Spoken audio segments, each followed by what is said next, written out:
Béninois, très chers compatriotes. Dans le cadre de cette vidéo, nous souhaiterions aborder le thème de l'injonction de payer dans notre pays. L'injonction de payer, la procédure d'injonction de payer, qui n'est autre qu'une procédure, une des procédures instituées par l'acte uniforme de l'OHADA, qui est un droit communautaire applicable dans notre pays, et dont la mise en œuvre est très complexe, même si l'acte uniforme parle de procédure simplifiée, simplement parce que elle est une procédure très rapide qui permet à ce créancier, en remplissant certaines conditions, de pouvoir vite obtenir un titre exécutoire. Mais bien qu'étant simplifiée, elle peut devenir une procédure complexe suite à l'opposition du débiteur. Alors, cela étant, quelles sont les conditions d'une telle action aux fins d'injonction de payer? Quelles sont les conditions d'une telle action aux fins d'injonction de payer? La première condition imposée par l'article 1er de l'acte uniforme de l'OHADA portant sur les procédures simplifiées de recouvrement et les voies d'exécution est celle de la créance, de l'existence même de la créance. Il faut que cette créance soit certaine, liquide et exigée. Certaine, donc ne souffrant d'aucun doute quant à son existence.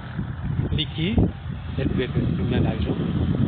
Exigible en ce que le terme qui était fixé pour le recouvrement de la dette de créance est déjà échu. Et cela étant, lorsque votre créance remplit ces conditions, ce n'est pas fini. L'article 2 de l'acte uniforme de l'OHADA prévoit qu'il faut également, donc c'est une deuxième condition, cumulative avec la première. Il faut que cette deuxième condition, impose que la créance qui peut faire l'objet d'une procédure d'injonction de payer doit avoir une origine contractuelle. Soit ça a une origine contractuelle, soit c'est le résultat de l'émission ou de l'acceptation d'un effet de commerce revenu impayé, ou bien un chèque revenu sans provision. Alors dans ces hypothèses, donc, il faut que la créance existe et il faut qu'elle soit contractuelle ou cambiaire ou même issue de l'émission d'un effet de commerce, à savoir un billet à ordre, un warrant ou bien une lettre de change revenu impayé. Alors,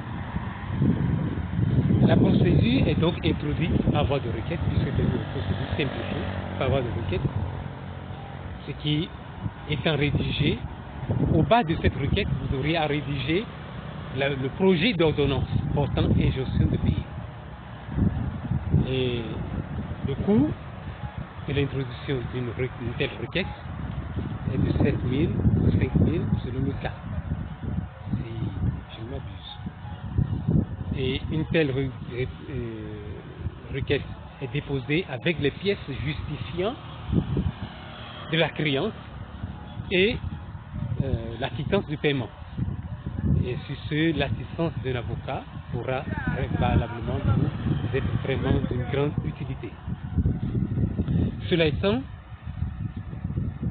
quelles sont les implications possibles de l'introduction d'une telle procédure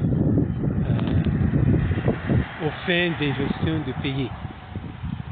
Lorsque vous introduisez d'abord la requête, le juge examinera cela. Et pour le moment, tout se passe à l'insu du débiteur, à l'insu de votre débiteur. Et c'est lorsque vous allez obtenir la décision portant injonction de payer, qui est une ordonnance du président de la juridiction compétente du lieu du domicile du débiteur ou de l'un des débiteurs en cas de pluralité. Lorsque donc vous avez cette décision, vous aurez à la signifier. Et vous allez, dans la signification, il y a une exigence pour le contenu de la signification afin de permettre à votre débiteur de s'opposer dans un délai de 15 jours à votre signification, à votre ordonnance, à la décision portant injonction de payer, ou bien il peut également acquiescer, et dès qu'il acquiesce, par exemple, la procédure est vraiment simplifiée parce que dès lors, vous avez la possibilité de requérir la position de la formule exécutoire sur votre ordonnance et passer à l'exécution forcée.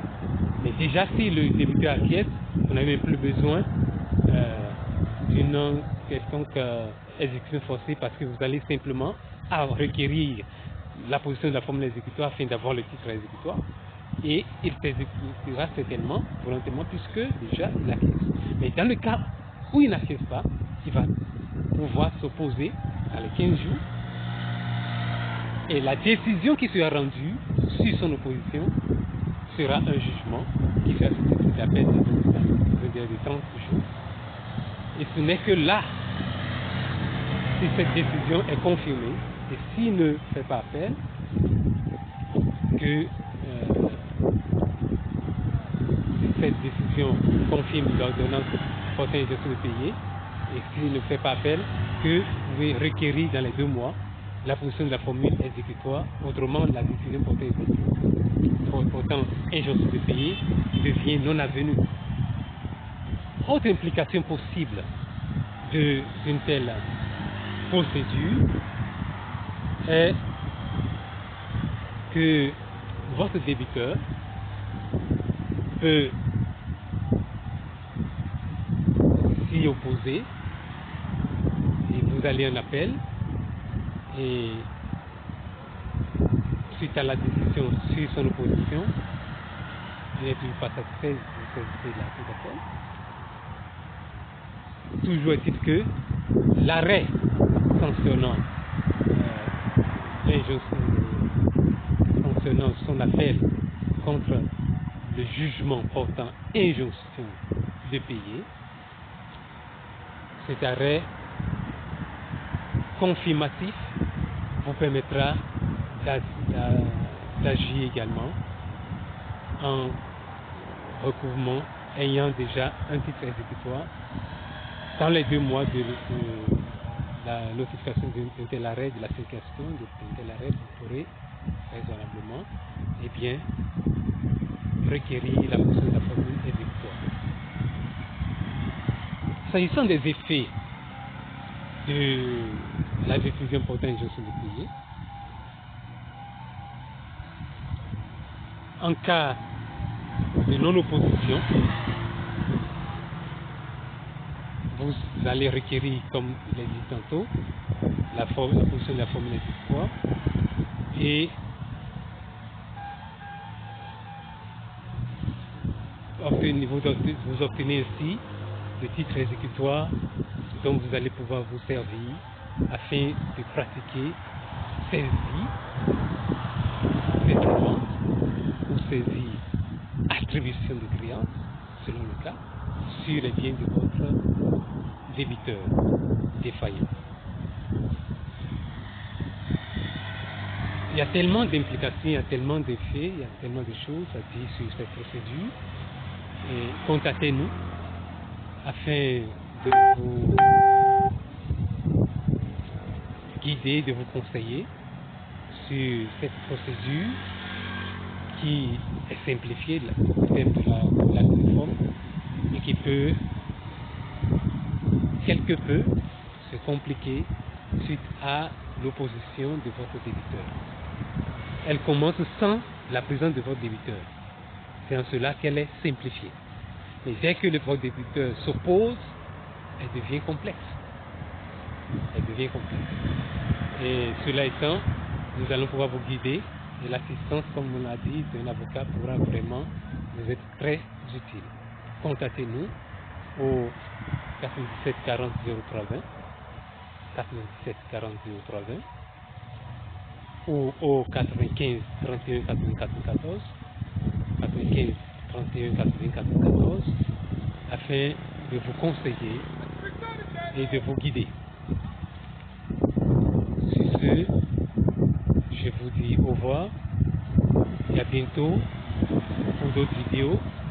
Abonnez-vous afin d'être informé sur toute nouvelle vidéo de notre part. Et aimez-la, partagez-la si elle vous a plu. Merci et à bientôt.